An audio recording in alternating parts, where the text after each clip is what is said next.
Okay, ladies and gentlemen, welcome to Ovo TV Primetime Show. I'm your host, Nelson Mike Padamorioki, and this is a special edition broadcasting all the way from the USA. And my two guests that I have here tonight are in Albania. We have a very special case of our sister, Joy Achieng. Kwa screen niko na two guests leo hii, wale ambao walikuwa hapa jana, those who were here yesterday. We addressed this issue of our sister, who you've all seen, Joyce Achieng. And just for the introduction, itaanzia hapa nisema ya kwamba God is great for making this possible. Let's also thank technology for making this broadcast possible. Niko hapa na our sister in the middle, Linda akiwa Albania. And today, for the first time, I have the honor of having the mother to the victim, Mamake Joy Achieng, ako hapa. So let's do this. Those who are tuning in, karibu, karibu, karibu. Remember, today's broadcast is live streaming on 7 platforms. Here on VoTV YouTube channel, the Nelson Mike Podcast YouTube channel, the Facebook page at KNEL, my private Facebook page, and also on Twitter at Vo Television. Here we are with another story of our sister, Joy Achieng. What happened? Wale ambao hawakuwa hapa jana, a 22-year-old Kenyan who left the country just like all of us. You leave the country and you go to the diaspora and you go to foreign countries to go and earn a living. And then the tragic happened. If you look at their picture, what you see is the same person. Joy Achieng before the accident and after the accident. Just give me 1 second, Linda and Mama Joy. Let's welcome Hananjeri, Lilian Munai, Moses Kokach is here. Hananjeri is here. Shiko Oasis, all the way from Germany. Guten Abend, herzlich willkommen. Baby, Mombasa, Nyambura Thoko is here. Twende kazi. Ogora, tuned in from Saudi Arabia, Riyadh. Those who are tuning in, don't forget to like, share, and subscribe to the channel if you're new here. Wacha tuanzie na Mamake Achieng. Tafadhali jiintroduce ndio watu wajue wewe ni nani na pale ulipo.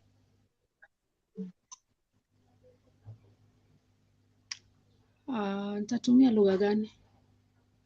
Unaweza kuongea Kizungu, unaweza ongea Kiswahili. You can mix both like I always do. Okay. Yes. Okay. Asante sana. Nimeshukuru kwa kufika kwa hii jukwaa siku ya leo. Ingawa sijafika kwa uzuri, niko na habari inayohuzunisha kama mzazi. Sikutarajia, but fursa imebidi. Asante sana. Kwa wote wanaonisikiza, mimi ni mama ya Joyce Achieng Aoko. Ni kitinda mimba wangu. Nilimzaa mwaka wa 2000 September tarehe 7. Na kufikia sasa Joy amefika 22 years. Joy amekuwa as a mother, and I can say my Joy is a very good child. She has grown as a disciplined child, a go-getter. She was good with her school, and she feared poverty most. Given from our history, I raised them as a single mother, and we used to stay in Dandora. and she schooled despite her passing her class 8 well, and she was called to Moi Girls Isinya. She didn't go because she told me, Mom, if you can't afford it, I can even school at any available local school, day school, where I can stay with you. So she schooled at Dandora Secondary, and where she did her Form 4. And I remember when she finished Form 4, it was on a Thursday. On Friday, she had interviews, 2 interviews that she had to attend. And to me as a mother, that's how determined I used to see my Joy was. She was a determined girl. And ever since that day, that Friday, she went for that interview, my Joy has never sat home without a job. I give God thanks, and the self-will, I give her credit.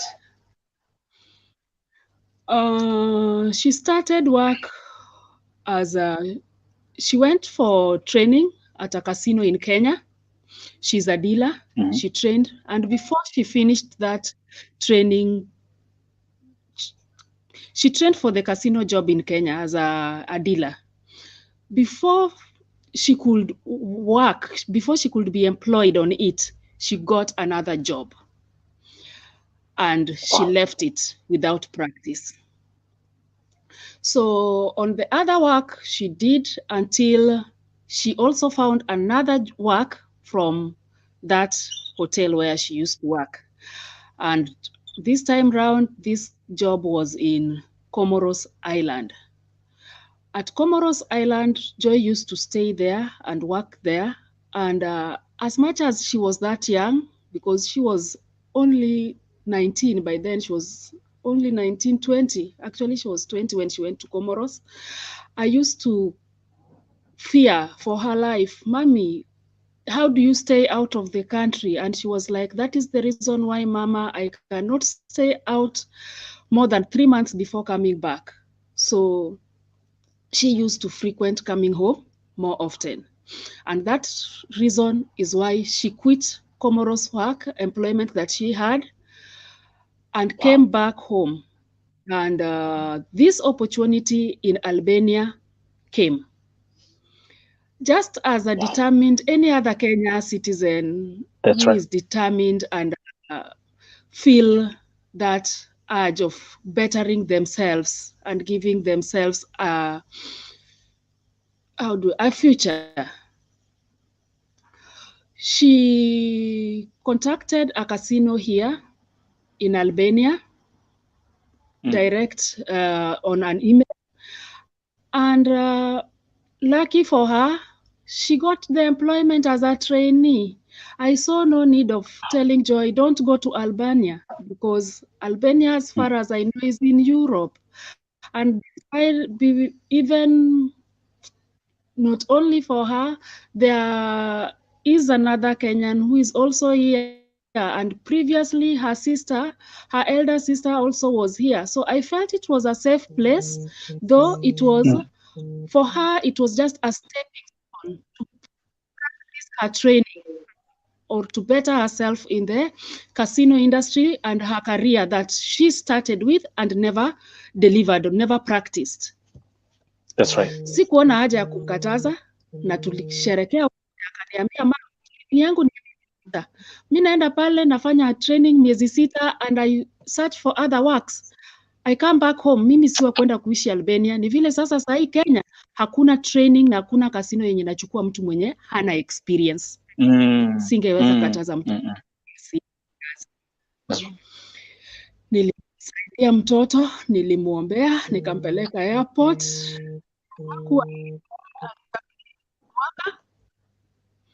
Tarehe 14 February. Zima. Just give me a second. I think, Linda, your phone is ringing. I'm going to just put you off first. You can pick up your phone call. Is that okay?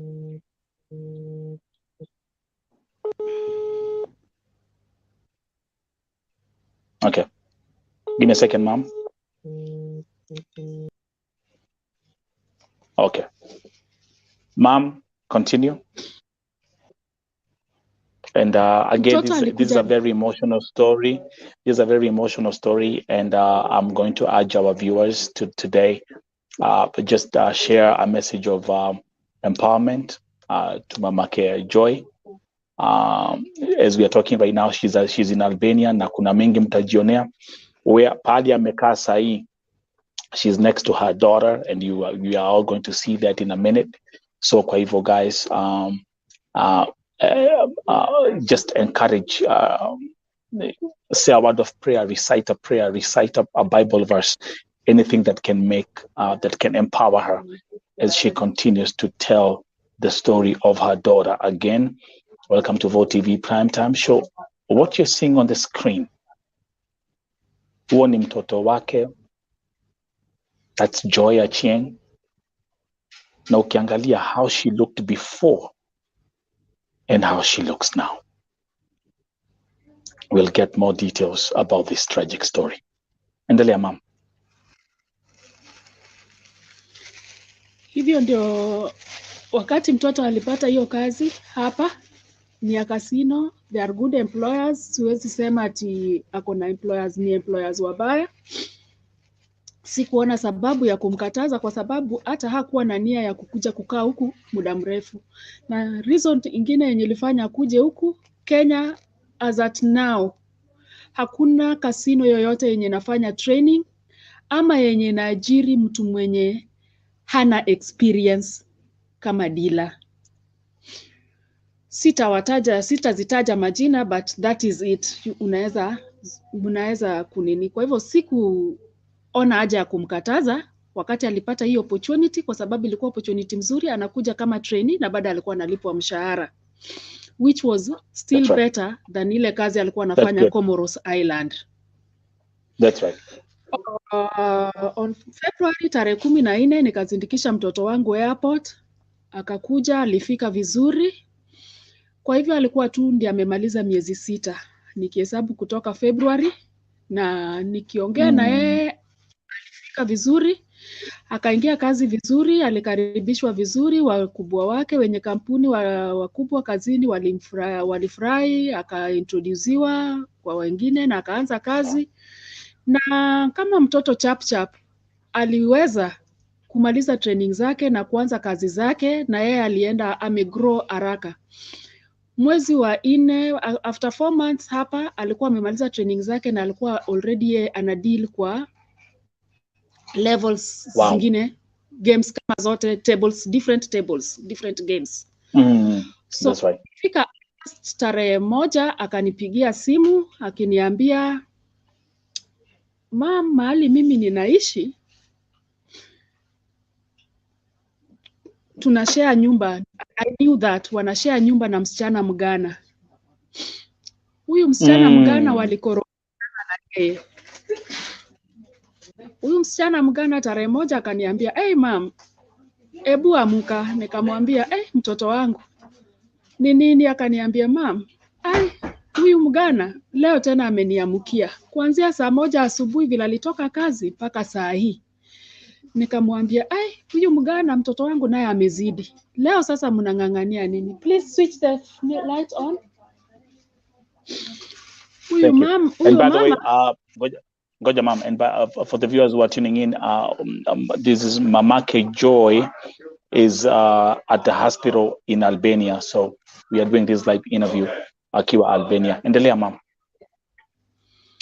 So hapo ndio aliniambia waligorofishana na huyo msichana Mgana. Huyo msichana Mgana alikuwa very harsh, niko na video zake, but nikamwambia ambia ofisi administrator akubadilishe room. Ikifika jioni saa 12 alibadilishiwa nyumba. Kwa hivyo walikuwa wanafanya kazi the same casino. Yes. Hii casino, okay. The employer wakikuajiri wanakupatia apartments. So kwa hiyo apartment unaweza pata mkokotana 2 ama 3. Got it. So hao walikuwa kwa apartment yenye ilikuwa na wasichana 4, Wagana 2 na Wakenya 2. So saa zile mnaenda kazi shift ndio tofauti. Got it. Yes. Got it. So got it. alihamishwa kwa hiyo nyumba tarehe 1, and that was the first time ever mtoto wangu akaniambia hajawahi pata mtu kwa maisha mwenye anamchukia, because all she knows she's a good person. By good luck, jioni alitolewa kwa hiyo nyumba, akahama akaenda mahali panaitwa Flower Residence. So kwa hii Flower Residence ameishi Flower Residence kuanzia tarehe 1 ya August mpaka hiyo tarehe 13. Kabla ya tufike tarehe 13, alikuwa ameishi kwa hiyo nyumba for 1 week akiwa peke yake. Kufika hiyo weekend ya tarehe 8, akaletewa tena Mkenya mwingine, so walikuwa na vitanda 2, yake iko pande hii na ya huyu msichana mwingine anaitwa Emily iko pande hii nyingine. So wakawa wanaishi Wakenya 2 kwa hiyo nyumba moja. Sababu yenye ilifanya Joy akose kurudi hiyo wakati ya tarehe 1 ilikuwa kwa sababu tarehe 2 bila aliingia kwa kazi akapatiwa transfer kutoka kwa ile kasino alikuwa akapelekwa kwa kasino ingine mpya, meaning alikuwa aende kwa hiyo kasino mpya in better terms, assign contract ingine mpya na better terms, better payment, better conditions. Na asome tena games zingine. Mimi kama mama nilikuwa na hiyo uoga, nikamwambia mtoto wangu hapana, wewe kuja tu. Akaniambia mama, hizi games mimi nitazisoma hata na wiki 2, but kitu yenye ninajua September mama, mimi nakuja nyumbani, tutakuwa pamoja. Tulikuwa tunaongea na Joy kila siku. Joy ni ule mtoto anapenda mama yake sana, anapenda familia yake sana. Haiwezi maliza 1 hour kama Joy hajaniongelesha. On this fateful day, Joy alitoka kazi, alikuwa Friday, alikuwa kazi ya night shift. Akatoka kazi saa 8 ya huku. Kwa hivyo akafika kwa nyumba kitu saa 9. Wanapatiwa transport yenye inawazindikisha mpaka nyumbani. Mtoto alifika kwa nyumba, akanipigia simu. Hiyo ni saa 10 asubuhi ya Kenya. Akanipigia simu akaniambia, mama yangu, habari? Nikamwambia poa. Mama yangu hujalala, najua umenimiss. Nilikuwa najua unaningojea mtoto wako akuambie good night. Nikamwambia unaniambia good night na ni asubuhi saa 10. Akaniambia ndio nimetoka job. Nikamwambia pole kwa kazi. Umefikaje nyumbani? Akaniambia mam, pole. Sisi huletwa hizi masaa, sisi huletwa alafu wanahakikisha tumeingia mpaka ndani. Niko kwa nyumba na niko safe. Wewe unafanya nini? Nikamwambia mimi nakula mchele na chai. Akaniambia hata mimi nilikuwa nimepika mchele na minced meat. Ebu acha nichemushe nikule. Though nilikuwa nimepanga ni change night dress nilale tu. Tukaongea tu na mtoto vizuri, mtoto akachemsha chakula, mtoto akarudi, tulikuwa tuna chat. Sasa mtoto kuleta chakula kwa akule, ninamuuliza, akaniambia vile chakula yake ni tamu. Nikamuuliza, mbona sasa chakula yako iko aje? Na chat na yeye hajibu, na mtext hajibu, kulala hajibu. Sasa hizo ni saa 10:27 ya Kenya, na hiyo ndio ilikuwa ya mara ya mwisho kuongea na mtoto ama kumsikia. Sasa hiyo si ni tarehe 13 asubuhi Saturday. Yes. Kuacha mtoto amelala. Nikaamka saa 5 mchana. Mtoto hajanipigia, hajatext, hajafanya chochote. Nikampigia tena. Nikamtext. Mtoto hakujibu. Nasikia tu kama mzazi damu yangu inaniambia si kawaida. Lakini nikiongea na dada yake akaniambia, mam, wachana na mtoto, ashakuwa mtu mzima, si kila wakati unashinda ukimtafuta. Nikasema wacha niweke akili yangu ifikirie vitu zingine. On Sunday imefika. Niliamka asubuhi saa 12 kama nimeshtuka. Naomba tu God protect Joy. Oh Jesus, in the name of Jesus, protect Joy wherever she is. Sikuelewa ni nini inafanyika. Kumbe hiyo siku sijui chenye ilikuwa inaendelea kwa maisha ya mtoto. Oh gosh. On hiyo Sunday nikashinda nimepigia ndugu yake. Nikapigia Tevo, nikamuuliza Tevin, umeongea na mtoto? Tangu jana mnachukua hii kitu lightly. Nimeomba asubuhi, nimeamka kama nimeshtuka na dada yenu. Akasema tungoje, labda mtoto vile ako off, labda ameenda out. Kufika Monday tarehe 15 August bado. Kufika jioni saa 11 nikapata text inaniambia sisi ni it's from hello, how are you? It's the HR office. We wish to notify you that Joy is sick, critically sick, and she can't talk to you. She can't speak to you now. We have taken her to hospital and she's being taken care of. Nikaandika message kwa uliza ati amepata accident. Ni accident ya nini? Accident ya gari? Ni accident ya nini? Ameumia? Ako aje? Wananiambia wawezi kuniongelesha, mtoto ako kwa hospitali, ningoje. Kampuni yenyewe kuanzia vile nilipata hiyo report mtoto alipata accident, sasa sikuelewa vile huku kuko mtoto amepelekwa hospitali ni hivyo. Nikaambiwa kwa ICU yao hawangekubali mtu apige picha ama kumuona ama nini. Kwa hivyo nilishinda tu na hiyo maisha huko Kenya, nikibembeleza hiyo kampuni wanilete huku nione mtoto wangu kama bado ako hai. Mungu alitenda mema, kampuni ukweli ilishughulika, wakanitunulia air ticket. The rest waliniambia nishughulike peke yangu. So nilianza kushughulika kuanzia passport. Kitu ya kwanza nilienda huko kwa Ministry of Foreign Affairs huko Kenya, Diaspora Office, nikaripoti hiyo kesi. Wakaniambia kuna usaidizi yenye wangeweza kunipatia kama mtoto wako kwa ICU, kwa sababu hata ndege ya kumbeba katika hiyo hali ingekuwa ngumu. Niache mtoto kama anatibiwa kwa ICU apate hewa aweze kupumua. So nikaanza process ya kutafuta hiyo passport, nikatafuta visa. Kampuni kanitumia hizo vitu zenye zilikuwa zinahitajika ya kuchukua visa, na baadaye through the help ya Mudhoni nikakuja nikapata hiyo matiketi ya ndege na kila kitu, nikasafiri nikakuja hapa tarehe 11. Kwa hivyo nilifika hapa tarehe 12 Septemba. Vile nilifika airport, kitu ya kwanza ilikuwa ni kwenda kuona mtoto hospitali, ambapo madaktari walikubali hata kama ilikuwa ni past visiting time. Yeah. Nilipata mtoto akiwa kwa hizo machine yenye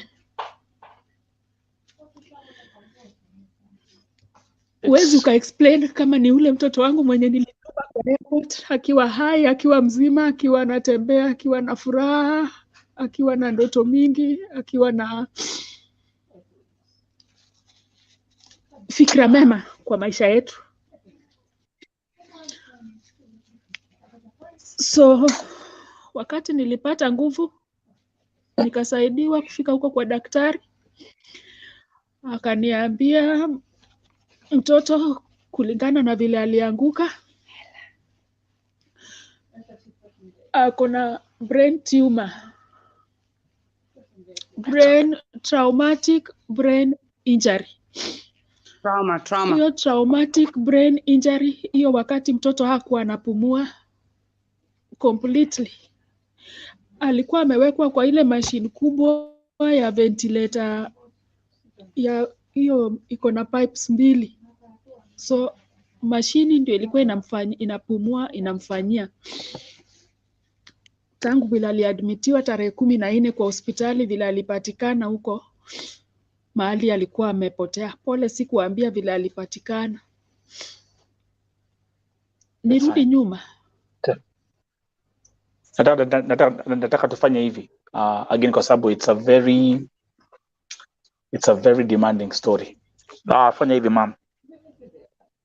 Nimeona kuna wao alikuwa ni daktari, alikuwa ni nurse, kwamba alikuwa anakucomfort Huyu do me a favor. Ako na mgonjwa hapa. Okay, again to the viewers, the first exclusive interview on Vo TV featuring the mother to Joy Achieng. The picture you see right there on that screen, you can't believe it's the same person. Mama Joy, tafadhali fanya hivi. Can you just turn the camera and watu waone pahali mtoto wako yuko? Just briefly as we proceed. Linda, welcome. I also have Linda Modoni, who is also in Albania. Let's see. So hapo inamuona. Tunamuona. Yeah. Anaonekana. Anaonekana mama. Yeah. Sasa hii shingo yake huku ndio kuna brain injury. Sasa hii shingo hawezi pendua hii shingo. Unaona vile ako hivyo. Sasa hata hii shingo ukifanya hivyo unaona anairudisha tu. Hawezi. Sasa inabidi namwekeanga hii pilo. Ndio at least simame katikati, lakini bend the other side. Sasa hapo iko imeshikana hii side yake ya right haifanyi. Hii mkono unaona vile ilikwama tu hivi. Sasa hii imekwamanga tu hivi. Sasa ndio inataka hizo maphysiotherapy. Ukivuruta unaona ana express kwa uso uchungu. Hizi haziwezi, fingers haziwezi. Hii ndio namlishanga nayo chakula. Saa hii anapumua na hapa. Hii trachea. So hii macho anafungua tu lakini haoni. Kwa hivyo macho moja he lost eyesight. Haoni. We don't know that she lost her eyesight. We know she hasn't come out of the coma kind of. So we don't. I don't pia iko tu na hizo contractions imejikunja hivyo. Sasa ni kama mwili yake inajideform. Unaona ni ngumu, huwezi anakaza. Alafu na miguu zake pia na aliumia huku kwa tumbo, ako na kidonda hapa.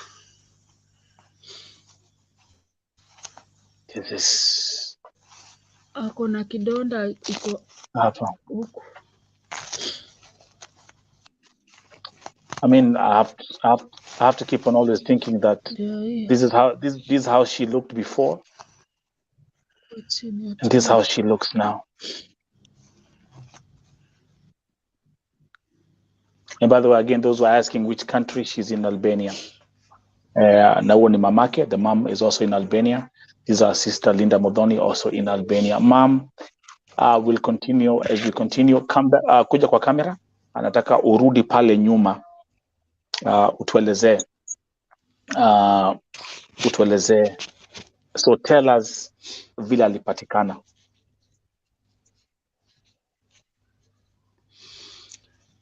So on Monday vile nilipata hiyo message kutoka kwa HR. And by the way, just mom koja FYI, those who are asking, ukisema HR kuna nakwambia kuna watu wa different types hapa. So HR, every corporate company has what we call an HR department. That's the human resources. Hao ndio huwa wanashughulikia mtu ukiwa na any issue kwa ile kampuni ambayo unafanyia kazi. That's what we call the HR department. Okay, continue, ma'am.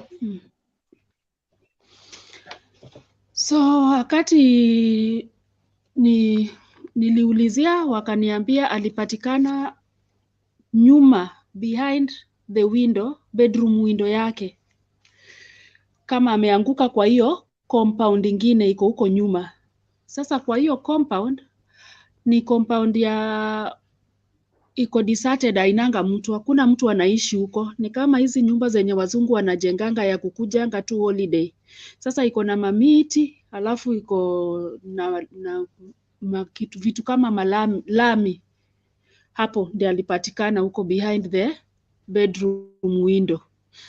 So hakuna mwenye ana explain mahali mtoto alikuwa kuanzia ile Saturday nikiongea na yeye mpaka hiyo Jumapili. Alipatikana Jumapili saa 8 kama mvua inanyesha. Na vile mvua ilikuwa inanyesha, kuko na wenye wanakaa kwa hiyo apartment. Msichana tu roho alikuwa anataka kutumia dirisha, akafungua dirisha. Akasikia tu kama kitu inafanya akaamsha mwenzake, hebu kuja usikie kama hii inaweza kuwa umbwa imezaa hapa nyuma ama ni nini inakuwa ni kama mtu ako disturbed, haiko sawa. Huyo msichana mwenzake hakuamka tena, akamwambia hapana, hebu amka ukuje usikie tafadhali. Bila aliinsist, huyo mwenzake akaenda kwa dirisha kuangalia, akaona that is the African girl. Okay, we've lost mom. Yeah, what? I don't know whether I need a cup of coffee or I need to be able to continue with this story. Again, guys, welcome to Vote TV Primetime Show. I'm your host, Nelson Mike Muriuki. Today we are featuring the story of our sister, right there, Joy Achieng. That was the mom giving us all the details, what happened. A healthy, vibrant, beautiful young lady, 22 years old. Jaribu kuingia tena kutoka ile message. Okay. And then okay. Here we are with this story. Linda Modoni, as we wait for mom to come back, now we've seen how she looks like. Yes. You've been at the hospital. You've been uplifting this family. You've been there. You came here yesterday, but now again, it's different when you're telling a story and when you look at a picture than when you see the person. This is different. It's different. Messages are coming in. My sister Sofika in Namibia with prayers. Favor, promise, healing is your portion. Anne Moshai, this mama needs a lot of help. May God come through for you. Again, as we continue, keep on sharing a word of empowerment, a word of prayer, a scripture, anything. Tuendelea kumpatia mamake Joy nguvu. Okay, mom, we haven't lost you. So the lady akasema, this is the African girl from upstairs. Yeah, kwa sababu alikuwa kona uniform. Joy vile alikuwa na uniform, hakuwa ametoa. So wakakimbia, wakaenda kwa nyumba yake kumwambia ule msichana, ule roommate, kuja, hebu angalia nje ya dirisha yako ya bedroom. Si ule ni Joy? Wote wakiangalia wakasema huyo ni Joy. Wakapiga simu kwa ofisi, ndio wakaambia manager akuje na ambulance. Kufika mahali Joy alikuwa ametupwa ama mahali alikuwa amepatikana was a problem, kwa sababu ile compound haina mtu mwenye anaishi pale. Huku mambo yao ni tofauti. Ambulance ilikuja na polisi. So ilibidi mapolisi wakate ile kifuli, waingie pale, ili ndio Joy apate usaidizi kupelekwa hospitali. So haieleweki mpaka sasa ni nini ilisababisha Joy kutoka kwa nyumba mahali alikuwa nakula, kwa sababu nyumba na picha yenye niko nayo, na hata wakati nimefika hapa nikaenda kwa hiyo nyumba, bado ile sahani alikuwa nakula nayo chakula yake iko kwa kitanda yake. Ile night dress alikuwa ananiambia mama, nataka kuchange nilale tu, iko kwa kitanda yake. Simu zake zote mbili zilibaki hapo kwa kitanda yake. Haieleweki mpaka saa hii chenye ilifanyikia mtoto, na sijapata usaidizi. Kando na nimeenda kwa polisi mara 2. So hivyo ndo vile Joy alipatikana. The way you've explained this story in a very brilliant way, such that even for us, the viewers, now as you are talking, now I'm putting all the pieces together. One thing is for sure, alipofika nyumbani kutoka kazini saa 9 za usiku, alikupigia simu na mlikuwa mnaongea. Yes. So let's start from there. Yes. Linda, walk with me. The viewers now walk with me. Wacha nikwambie, Mama Joy, this is Vo TV. Here, yes, nimesolve cases of vifo. Here we operate different. We move different. Yes. And let me say this. You spoke to your daughter at 3 a.m. in the morning, her time. Yes. She said, I want to change my night dress. There's food. There's the plate. Yes. Yes. When she was found, Linda, walk with me. Everyone who's here, walk with me.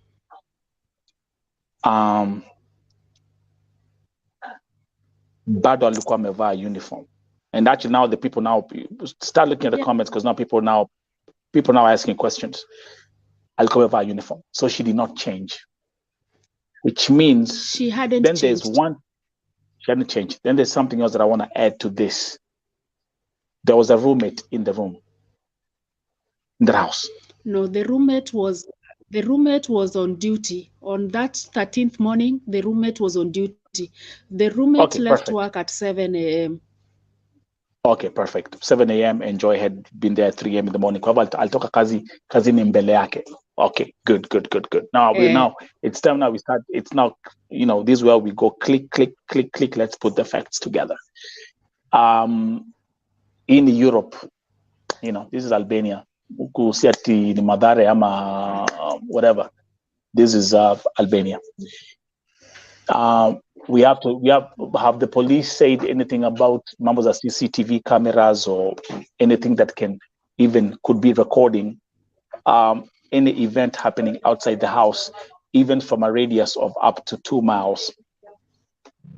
Have they mentioned that? Wamesema hiyo kitu? Unfortunately. And by then I'll bring Linda to the story so that people can connect. Resident. Kwa hiyo Flower Residence haikuwa na CCTV. The CCTV yenye ilikuwa karibu ni yenye iko mbali kwa embassy. Iko embassy mahali hapo karibu na hiyo njia ya kuenda kwao, kwa hiyo Flower Residence. So polisi wanasema kwa hiyo CCTV waliona tu taxi. Kuko tu na gari yenye ilienda hapo kama taxi. So hakuna movement yoyote yenye wanaona kati ya hiyo saa kando na hiyo taxi. Taxi ilikuwa saa ngapi? Haionyeshi kama hawaja sema vizuri hiyo taxi ilikuwa ya saa ngapi. Hata kama ilikuwa hii time ya Joy kupotea ama ilikuwa saa ngapi, but hiyo masaa za asubuhi kitu yenye wanasema waliona ni hiyo taxi. Na sasa hawajanionyesha hiyo ni hawajanionyesha hata hiyo CCTV nione, hata picha yenye vile Joy alipatikana nione. Unajua ile position unataka kujua alipatikana amelala na tumbo, amegongeka kando, amehit wapi? Hakuna. So sielewi vile wana nini to make matters worse huko Albania, wana yao ya Albania. Yeah, there's a language barrier as well. I understand that. Okay, so now let's do this as we continue with this case. Ladies and gentlemen, welcome to Vote TV Primetime Show. I'm your host, Nelson Mike Medamo Morioki. We have the case of our sister, Joy Achieng. This is what has happened. I have the mother, the mother has spoken. And also, let me bring to the picture Linda Mutoni, who brought this story to my attention. Hello. To again, and she, by the way, Linda, welcome all the way from Albania. Thank you. And by the way, allow me to say this. Nitasema hivi na Kiswahili, mom uko hapa. I know tuko na hii kitu, like wacha nisema hivi. Nilipopost hii story ya mambo za Albania, kuna watu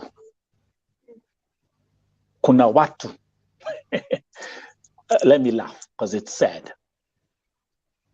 Albania, mtu kuniuliza Nelson, Albania ni wapi Saudia? Well, that's normal. Most people have never heard of it. Wait a minute. Mnafikiria kila kitu nafanyanga hapa ni tu ni Saudia. Mwingine, people they didn't even read the name right. Walikuwa wanasoma jina Albania kama albino. Mwingine alikuwa anasoma jina Albania ni kama Alabama. Well, sorry, I have to laugh. No, we have to. Let's have this as a commercial break. But anyway, let's bring Linda Mutoni to the picture. Linda Mutoni, welcome, and let me tell you something. Thank you very much for Yalambo Mefanya. You've done an amazing job. Introduce yourself and then tell us how you explain to the viewers who are here for the first time how you found out about Joy and how you connected with Mamake Joy. The floor is yours. Okay. Just in case there's somebody who knows me in this thing, Linda is just my Facebook name. My name is Lavi Susie Modoni. I was at home one day and I have a pastor friend. He's a Nigerian. And he came to my house and he told me we have a problem.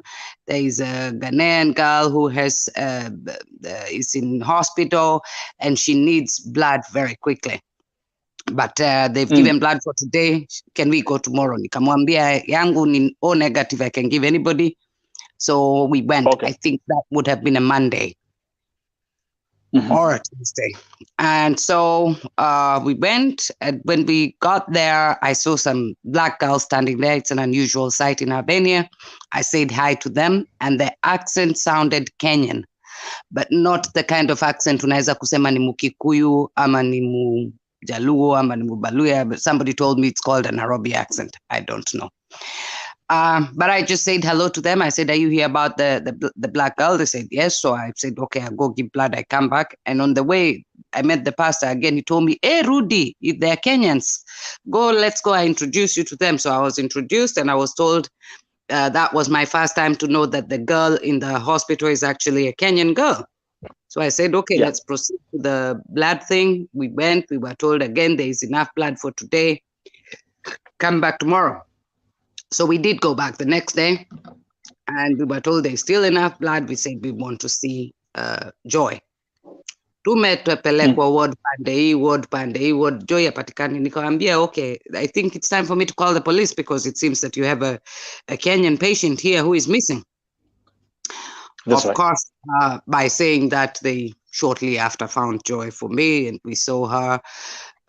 She was attached to so many machines. She looked so vulnerable, and that is where I started to visit Joy in the hospital. I didn't know so much about her at the time. I would just go play her little music, talk to her doctors. Somebody opened a WhatsApp group and put me in the group. and then so I would go to the hospital, and I would come and give the people in the group an update, and also then I started to talk to her mother privately, just to boost her morale. And it was much easier for me to call her mother, tell her everything what the doctor said. And so I just started visiting her every day. There is 3 days that I didn't go within that space of time, but I got my friends to go, so that to make sure that somebody went every day. So for those 3 days that I didn't, but for the other days, about 34 days, I went without fail. And then Joy's mother came here, and the company sent a driver for her to the airport, but I also went to the airport because I had become familiar with her, and I figured that it would be better for her to be picked up also by somebody who speaks her language, and somebody who at this stage, I'm the one who knew the most about Joy and what is happening to her. So we picked her up, we took her to the hospital, and we saw Joy, and that's how I met Ruth. Basically, I didn't know her from Adam before. Wow. Thank you for being, and someone is saying, thank you for being our sister's keeper. Thank you very much. Yeah. So, Mom, there's one thing. There's one thing from what now I'm gonna be going back between Linda and Mom. Let's first of all hear madaktari wakiangalia Joy vile yuko.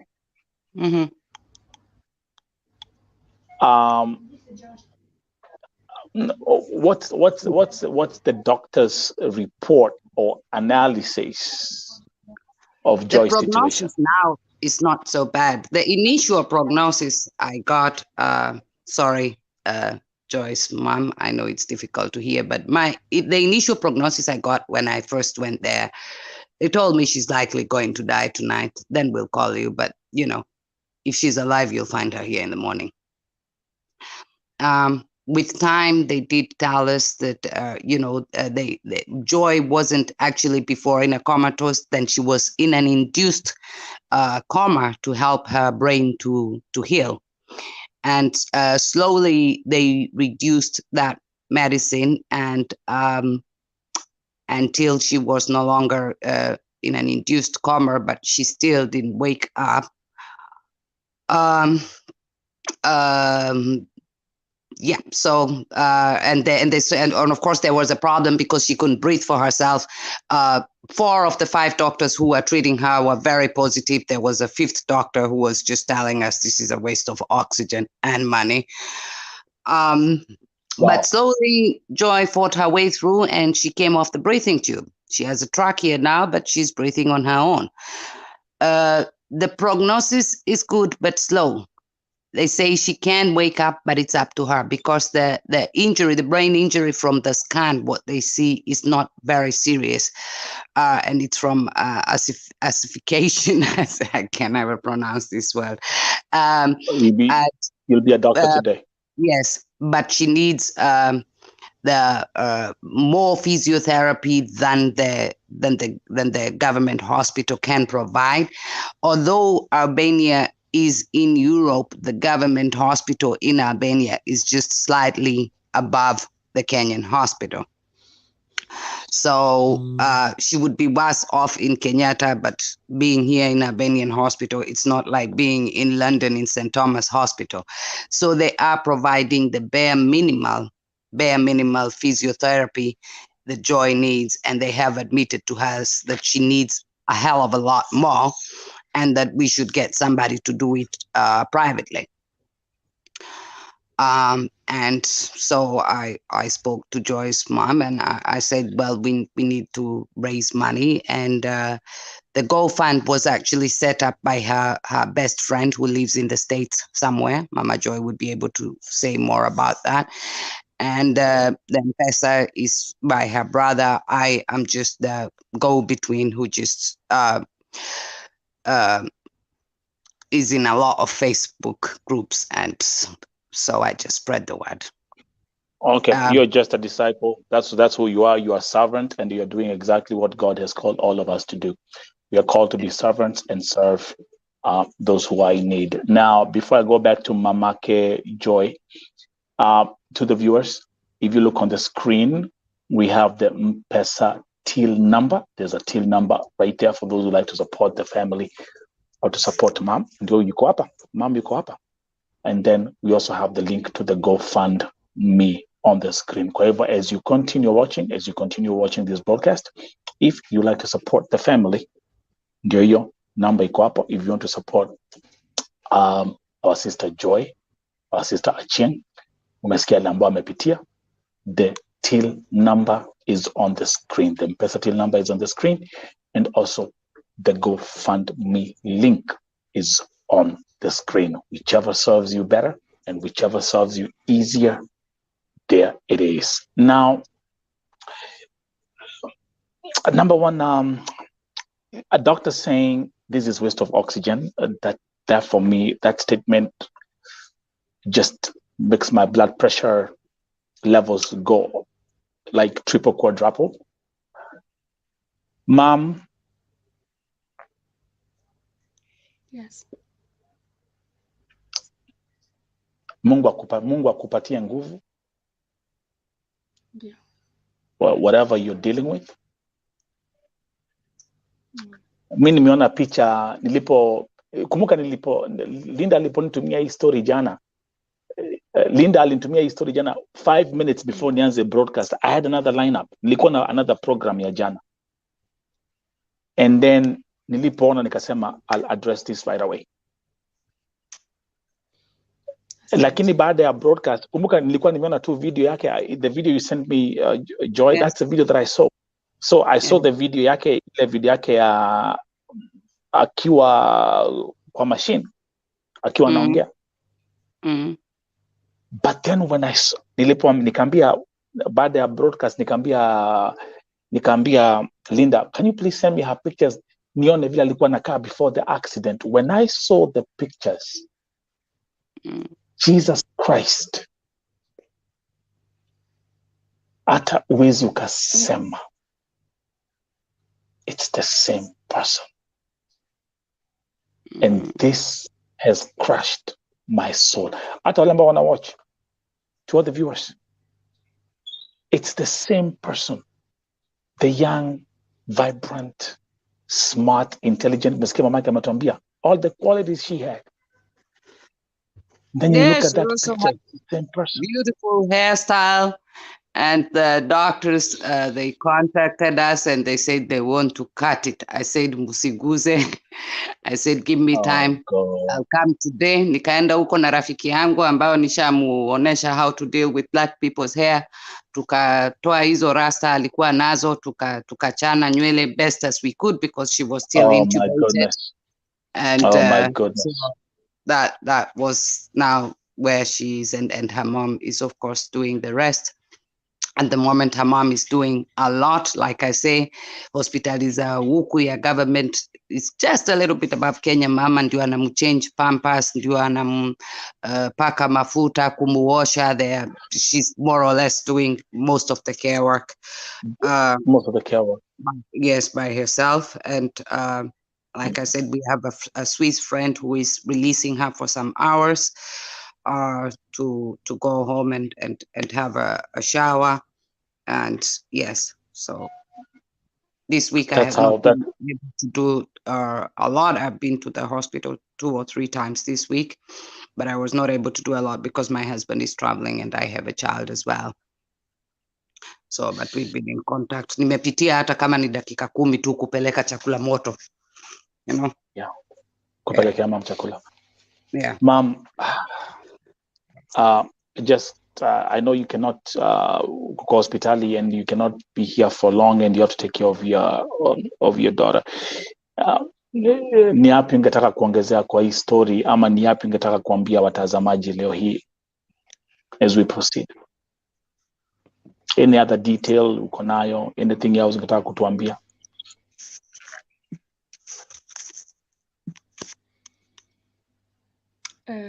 Chenye naweza kusema, life happens, na wanasemanga hujafa hujaumbika. I think it makes more sense to me now than before.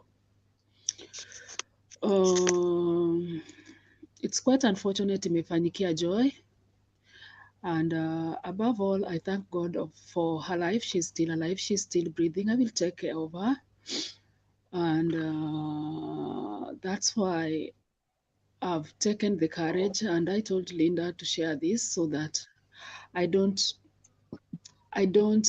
hide it, as much as it has been tough for me to let it out or even to talk about it, even to relatives. And I'm sure most even of them will just see this for the first time. As any other parent, a mother might know what I'm going through. My request is, if I can, because I've never heard of this condition before, traumatic brain injury, and for her case is different because the doctor says they did various MRI, that scan on the for the head, for the brain. But it's only lack of oxygen that cannot be detected from that X-ray. So we thank God also because she doesn't need any operation on her head or brain, but she needs like 5 therapies. I don't know, when the doctor's language, they speak of physiotherapy, of which physiotherapy is what we are currently started. We started this week, and there is occupational therapy, and the rest will come after. This hospital, we have what we call language barrier. Foreign They language, speak that's their right. language. Yeah, they speak their That's right. language. They don't understand English. They don't care whether I That's don't right. understand or I understand. If a nurse That's right. decide to help me, whether I use Google on the phone to translate, like last night, currently she is having contractions that are so severe that I use this medicine for it. It's called phenytoin. This medicine, we have to import it. It's not here in Albania. This dose is finished, and Joy has to suffer anytime she has that attack, and they don't care. For me to get another dose of that is a problem also. If you can support me, I wish to give Joy another chance to live. I wish to take her to a better hospital, even if it's back in Kenya, or if it is in another private that has the facility, that has the medicines, the required medicines, instead of doctor prescribing a medicine that he knows very well is not even in the country itself. I would really appreciate. And I don't know what to ask for, but my wish is to get assistance on medication for Joy. Yes. Yeah. It's going to be a long journey. I've watched most of her condition. Now I have to familiarize myself with the condition. And since it's treatable, it's something that is treatable. If you hold my hand, I'm sure we will treat Joy and we will come back home with our beautiful Joy, alive and walking. That's right. That's right. And That's right. That's right. yes, Let me ask you a that quick is question, all I ma'am. can Let me say. ask. Let me ask you Yes. a quick question. People are watu wameanza contribute, na kuna mtu ameuliza anasema hiyo mpesa till number inaleta jina Oduor Tevin. That's your brother? That is my son. Oh, that's your son. Okay. Yes. Okay. So Lenny and those who are thank you very much. By the way, thank you very much for those people who have jumped on this case and are already here standing. Mom, nilikwambia, remember what I told you. Nilikwambia hii ni Vote TV. Yes. Ndio. Here this is a family. God has given me this you. platform, and this platform is a family. Mtoto wako ni familia. You are family. And I've seen miracles happen here. I've seen miracles happen here. So again, let me say this with so much humility. Oh my goodness, I have, let me read this comment from Carol. Carol is asking, how do we support from the USA through Wave? Nelson, God bless you. Wave is actually, it's a system that we use for sending money to Kenya. And I'm going to give Carol, just pay attention. I'm going to give you this M-Pesa number. There's an M-Pesa number that they have, and you can use now for us who are in the USA. You can use that for doing Wave. Allow me to check on this. Yeah. So the M-Pesa, where are my moderators? Moses Kokach, are you here? Joyce Valeria, are you here? So andikeni M-Pesa number. M-Pesa number na muandike in international format, okay?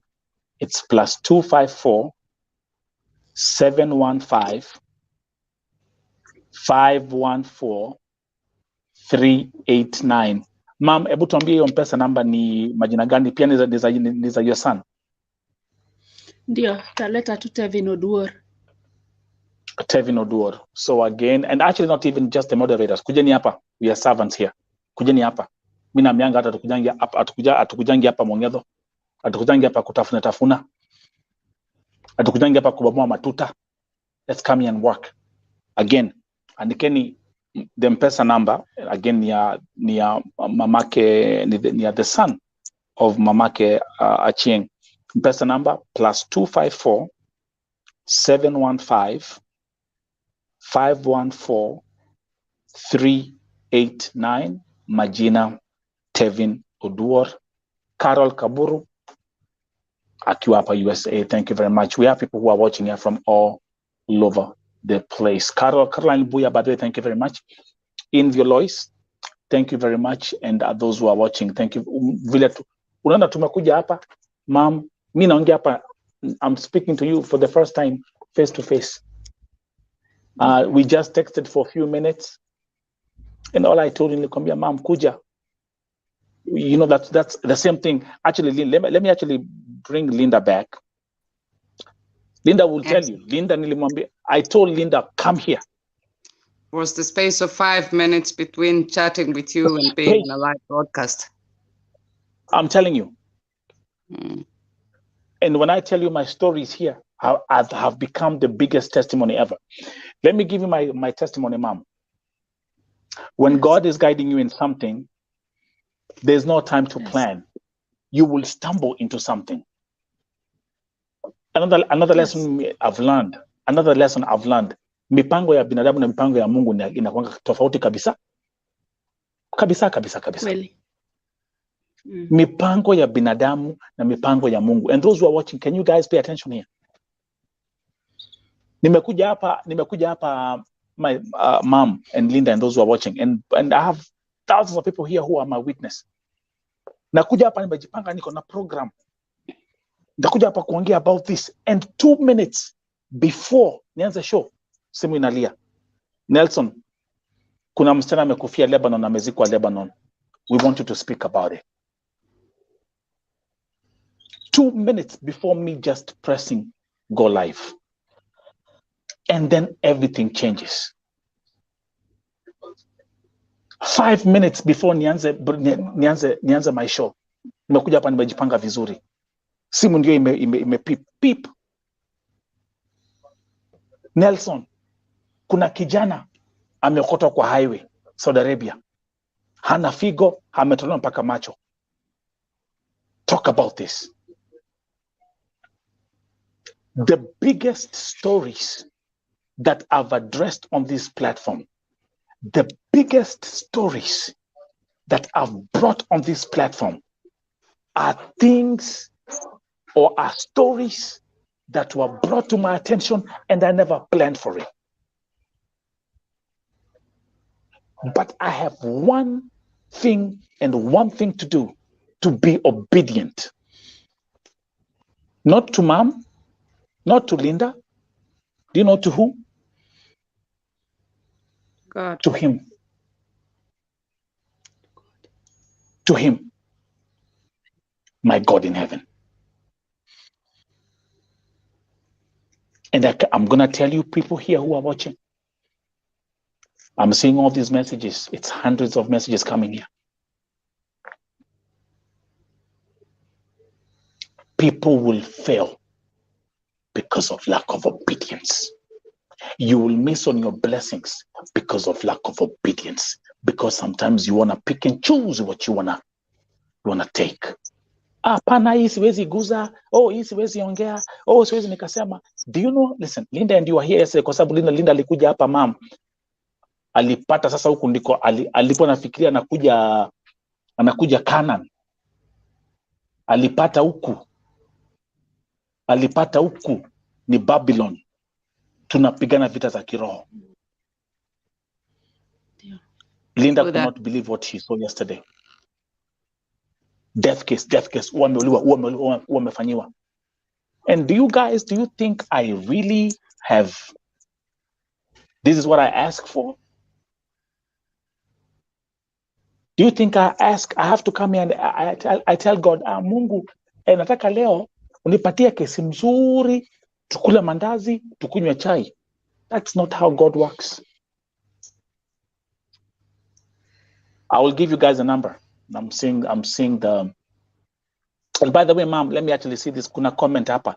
Kuna mtu amesema ya kwamba atakutumia via Western Union. Yes. So mom, can you give and let, you see, Linda, do you see what's happening here? Yeah. Do you see what God is moving and what God is doing here? Absolutely. This is Vo TV. Yeah. This is Vo TV. We pray here, we fast here for people. So, mom, able to patia, if someone wants to send money with Western Union, patia kuna watu wako Europe. Esther Haloim ako Europe, and she wants to do Western Union. What to patia? And by the way, moderators afadhali kuweni hapa karibu, kuweni ready. Caroline. My advice would be MoneyGram is cheaper for the sender. Yeah. And can we have the names? Cheaper, but Western Union, I think, is also fine. Ruth. Aoko. Hold. Goja kidogo. Una need majina zenye zinafuatana kwa passport, otherwise hautapewa. Utapewa ikuwe exactly kama vile kwa passport. Give me 1 second. Hapa tuko kazi. Give me 1 second. Tutafanya hii sahi.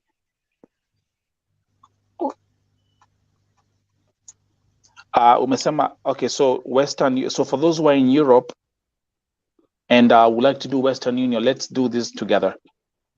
Okay, majina ni gani? Ruth Aoko. Mm-hmm. Abongo. Okay. Yeah. Yes. They are also gonna need her telephone number because they would have to send her the number with which to collect. There's a card, so they would need her telephone number as well, so they can send her a message and enda na simu kule. Okay. Phone number, mom. Phone number yako ile unatumia WhatsApp.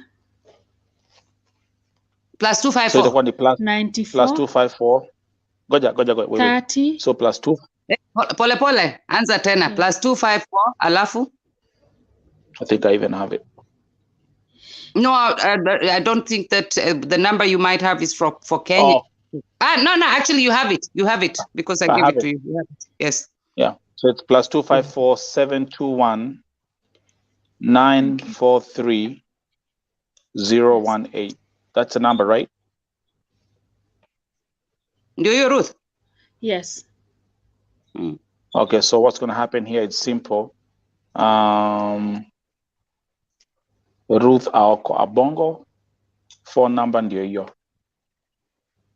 Atakuwa na passport. So let me put, for those who are in Europe and those who would like to do Western Union or MoneyGram, please check on the screen now. Do you see it right there? Can we control that? Mame buangalia.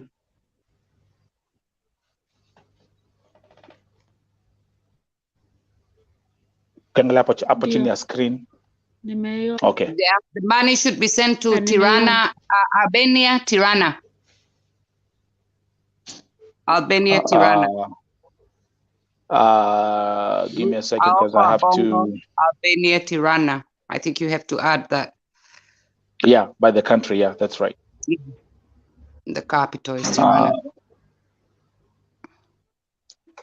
So, yeah, country. Let me add this kwa nini.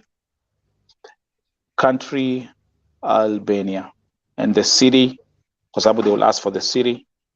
It's Tirana. Tirana. Tirana.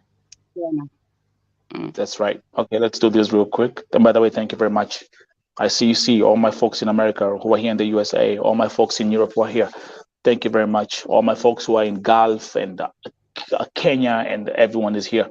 Up on the Kushikana. Let me actually read this comment from Gentrix. We're saying, I just curse poverty. Then nafanya tukitoka tunakutafuta. Receive healing. Isaiah 53:5.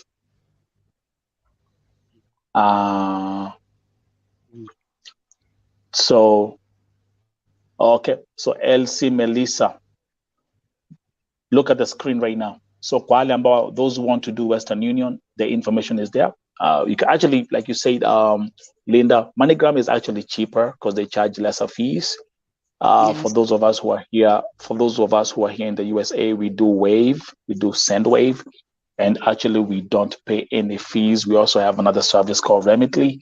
We don't pay any fees. So, and it's simply something we do on our phones, on our press to EV, and it's instant. That's our sister. Ningetaka pia mom, tafadhali, before we went there again, show the people, tuonyeshe mtoto wako tena, wacha wamuone vile amelala. Explain briefly. As you do that, I'll keep on changing. Someone's asking for the till number. Njeri, nimekuona Njeri Kimani. Let me bring back the till number 2. Give me 1 second. Mom, onyesha watu vile Joy yuko as we continue. As we continue with this. By the way, let me also welcome welcome my brother all the way from he's also here in the USA.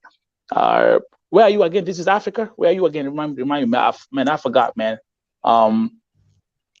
Just tell us the state. This is Africa is here. Welcome, my brother. We are working on some major programs that will be coming very soon. This is Africa. Welcome.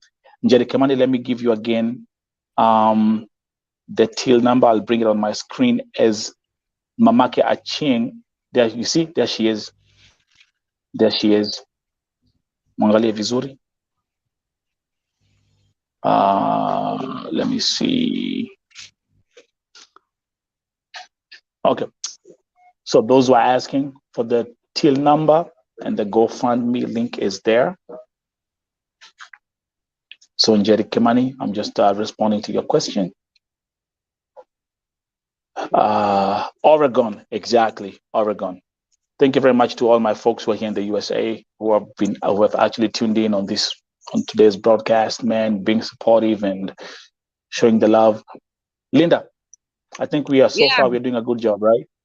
Yes, iko mtu anauliza hapo kwa comments kama wanachanga ya tikiti ama ya hospitali. So maybe you know, can I answer that?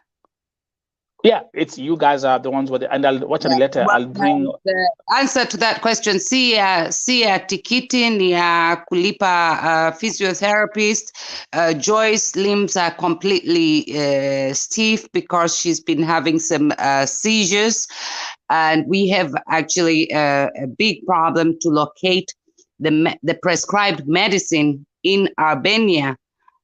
Tunaambiwa na daktari hii dawa ndio inatakikana, alafu tunaambiwa tutafute. I have friends here who own pharmacies, wananiambia haiko stock, we have to get it elsewhere. The biggest problem being that the prescription is actually an Albanian prescription from an Albanian hospital. Nilikuwa England, wakakataa. And I asked friends in Austria to try and get me this prescription, was not possible. Iko jamaa rafiki yetu alitusaidia kutoa hiyo dawa Kidira, Uingereza, na tutapata ingine, so those are the extra expenses. Yes, this can happen here. We prescribe you this medicine, only we don't have it. You find it, and it's not available in the whole country. That's exactly what Mom was saying. Mom, hebu tuonyeshe hiyo. That's actually the one that stood up. And by the way, my folks who are here in the USA, I think we can also work on this. This is something which we can also see how we can get it delivered to Albania if we have the address. Ma'am, hebu tuonyeshe that medicine, that exactly. That's the one I'm talking about. Hebu ambie tena vile inaitwa. I'm very sure we have people here who are nurses and doctors. Because they have to import, they have to import this to Albania ndio Joy aweze kupatiwa. Hebu waeleze tena ma'am. Yes. Hii dawa Joy anakauka, inaitwa contraction ama shiza. Sasa hiyo ni condition yenye juu akili yake haijulikani chenye anafikiria kwa akili, brain yake. So ni kama tu wave yoyote ikipita, sasa ikimwambia yeye ajikunje, anajikunja kabisa mpaka anakauka hivyo. Ndio inafanya mwili yake na hizi muscles zake zinajikunja. Sasa unapata anajiinua mpaka uwezi mushikilia. Sasa hii dawa inaitwa phenytoin sodium. Spell it. Sasa hii phenytoin sodium PHENYTOIN sodium. Phenytoin sodium. Sasa hii akidungwa shindano ndio anapoa, haimlalishi but inafanya ana relax. So contractions and relax the muscles. Yes. Cool. So for example, like when you have those contractions. So for example, like now, remember the brain is what, and I always keep on talking about the power of the brain.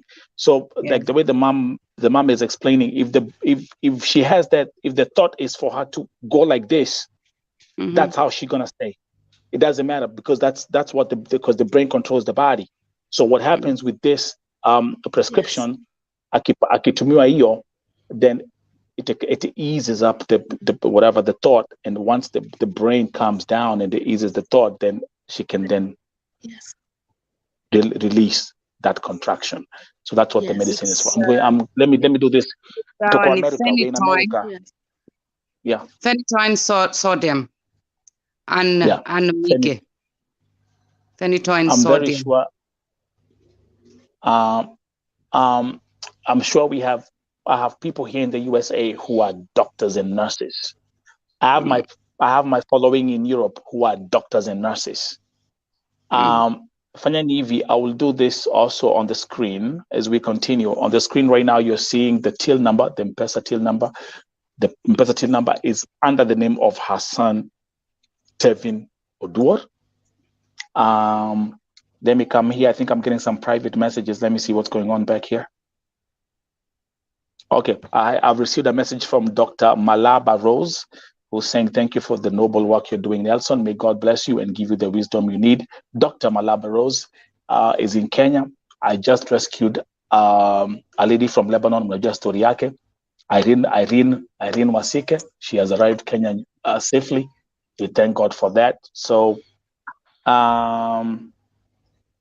give me another second.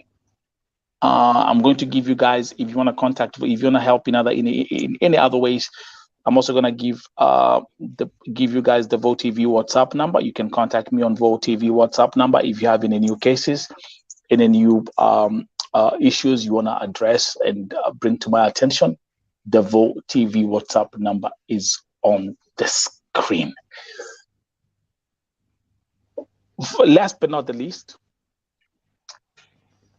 wacha nikwambie hivi ma'am, historia mtoto wako, there are so many things which are in darkness, because from what you've explained to us, and I'm sure most of the viewers agree, mtoto wako hakujirusha kutoka kwa ghorofa.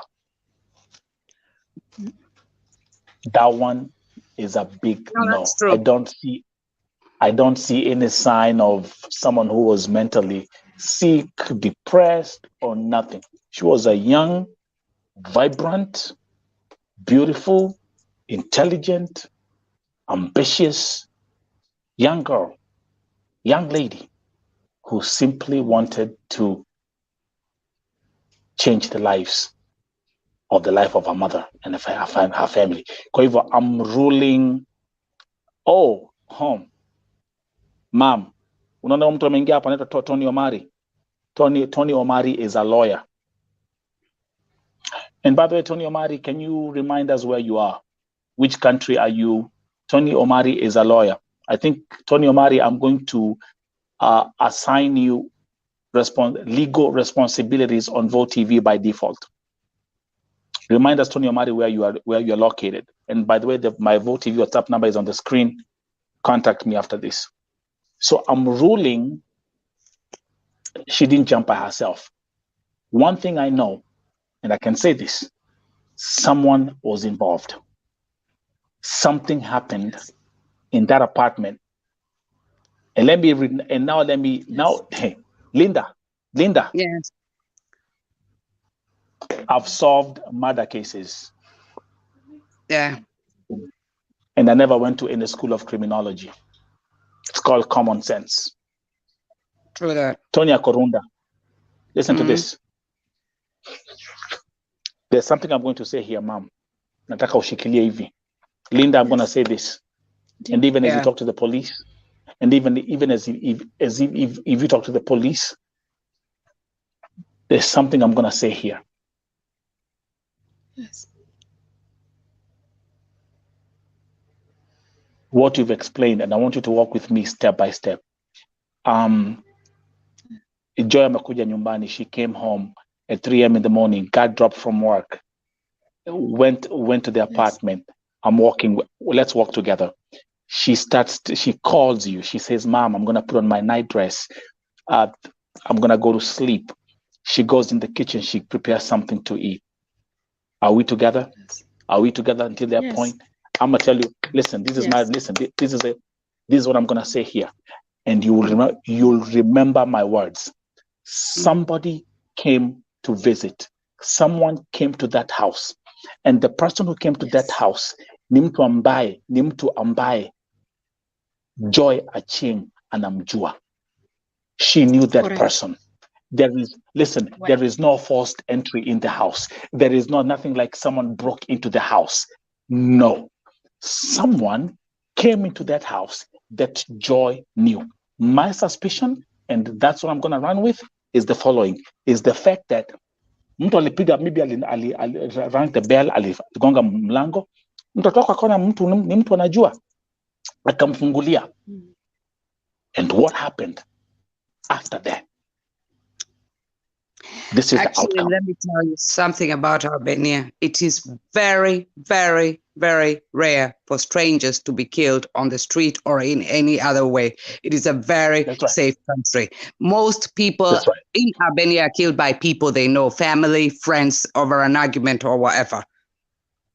That's right. It's by somebody. In this case, Yeah. this is my revelation. Mm-hmm. Whoever, she was preparing to go to sleep. She spoke to the mother after she came from work. She spoke to the mother. She prepared something to sleep and she had the night dress. Everything is intact. Number 2, there is no robbery. Simu kuibwa. No. That's another signal. Simu kuibwa. Tuseme ati mtu alikuja akavunja nyumba because hata pesa hazikuchukuliwa. Which gonna bring me to the last but not the least. Open the door at that time of the morning, it's gotta be somebody you know well. It's somebody you know well. This is somebody mtoto wako alikuwa anajua vizuri. And mom, as we will also look on the side of checking from the legal side, because this lazima tupate majibu. This thing has to be broken. The Albanian police cannot come there and say, hey, wait a minute, this just happened. Is Saudia? Is Saudia? This is Albania. Yeah. So, and remember, the roommate was not in the house. So the roommate alikuwa, and the roommate is Kenyan. So she was alikuwa kazini. Yes. Yeah. So, these are affect me. What I would look at they're from an investigative perspective. This is what I would look at myself. We have to start tracking the movements of the Ghanaian lady she was having a fight with when she was living in the other house. Now, this is my investigative instinct speaking. That is what I told them. Because whoever did this was something personal. Kabisa. Number 2, the taxi that was seen.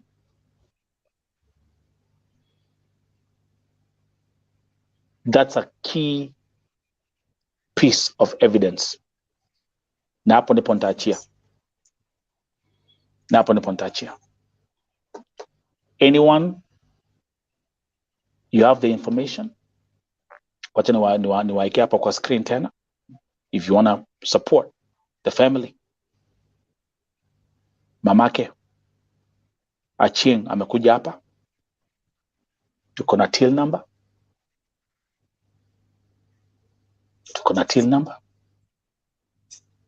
There you go.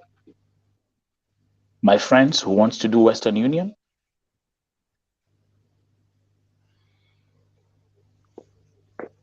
It's right there on the screen. There you go. Linda, you've done an amazing job as a sister's keeper. The world needs more people like you. Thanks. Let me say thank you very much, or like we say in our German. You know, me and Linda, we can switch the lingo real fast. Lass mich bei dir bedanken. Und mag es weiter so. Und pass auf unsere Schwester auf. Okay? Ja, ich mag so. Mach weiter. Bitte. Mama Achieng. Yes. Mimi nitakuachia tu niseme tu Mungu akushikilie mkono, akushike mkono. Na akuongoze, na akupe nguvu. And we hope, as I bring this image again on the screen, all the prayer warriors here. I can see my sister Sofika from Namibia is here. Prayer warriors rise. Because there's no battle that we cannot win when we cry out to the government in heaven and when we call upon our God in heaven. My sister all the way from Spain, in Kenya, Spain, Agape, saying the God of that girl will fight for her. Once she recovers, she will tell her story. That's what we're waiting for. Let's go. Let's go. All these comments that are here, I'll try as much as possible to bring them on the screen. The case, if you look at that image, it's gut-wrenching. It's the same person. And Linda, when you sent me those pictures, I had to keep on looking. I had to keep on going back to back. Now, I didn't know her either. I saw her for quite a while before I got the picture of how she looked like before, and I was amazed. I was totally amazed. And then you imagine when I saw her, she was hooked into every machine imaginable.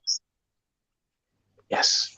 And then somebody sent me a picture and said, "This is her before the accident." I could not put the two people together. Crazy. It's crazy. If you're new on this platform, like the broadcast, share the broadcast, subscribe to the channel as we continue to grow. I received a phone call from a very known journalist in Kenya. I will not mention her name. And I'm going to tell you what she told me.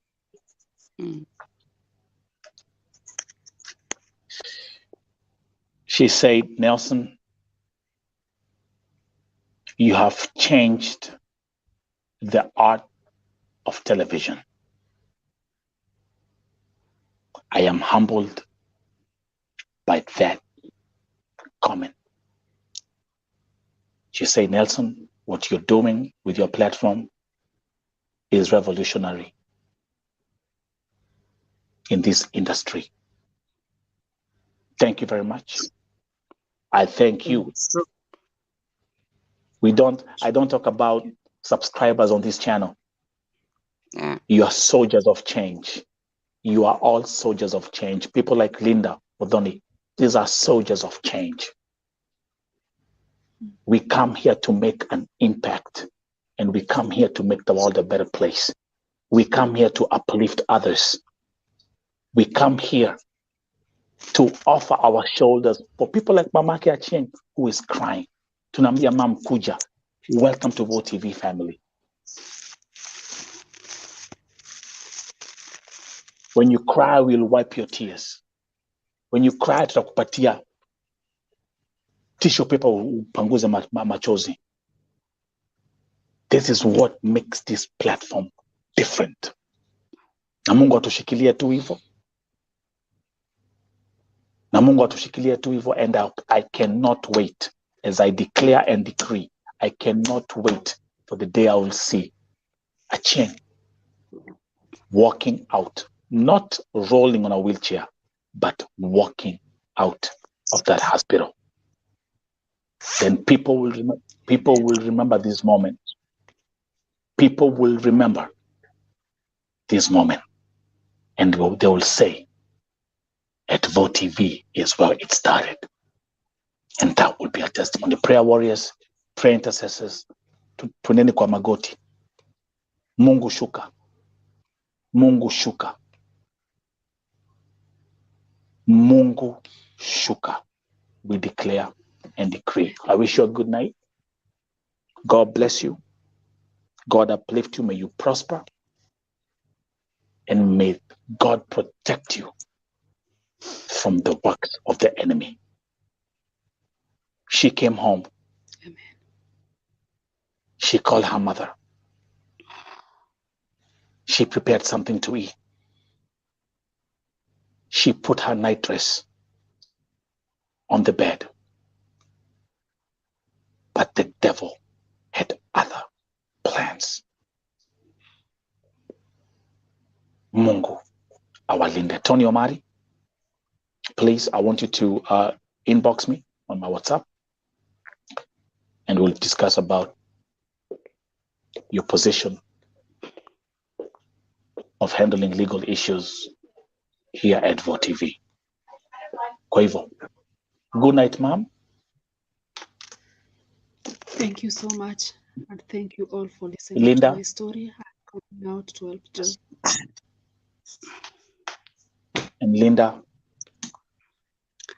Thank you. Also, thank you very much. I think there's a saying, I don't know whether it's Swahili or it's Kikuyu, that mtoto analewa na village muzima, and I think this is us as the village in this case doing what we can to help Joy and her family, that Joy may one day walk out of Albania the way she walked in.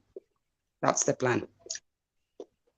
And because I always like, I don't like us ending I never like ending my broadcast with tears. I love ending my broadcasts with a laughter, a smile. Again, wale ambao walikuwa wanauliza maswali kama Albania ni Saudi Arabia, all I'm gonna say, tokware toto. Mtu achukue kitabu, mtu achukue smartphone yake and Google. So you can imagine my shock when somebody in Albania asked me whether Kenya is in India. Thank you very much. Ma'am, cheka kidogo. Nataka tumalize tuna kicheko. Tumelia. I never like ending my sessions with nakilio. Kenya iko India. Na nikwambia kwamba huto tukware. Nyinyi ambao mnauliza kama Albania iko Saudi Arabia, nyinyi ndio tu nyinyi mnakuja hapa mnapanga na maagents, mnaambia kwamba mnapelekwa Dubai lakini tiketi yako imeandikwa Riyadh. Who am I talking to?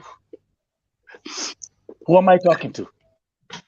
On their defense, I would say that Albania was a communist country up until 92 or 93, and it was alone. It was not part of the USSR, and it was not part of Yugoslavia.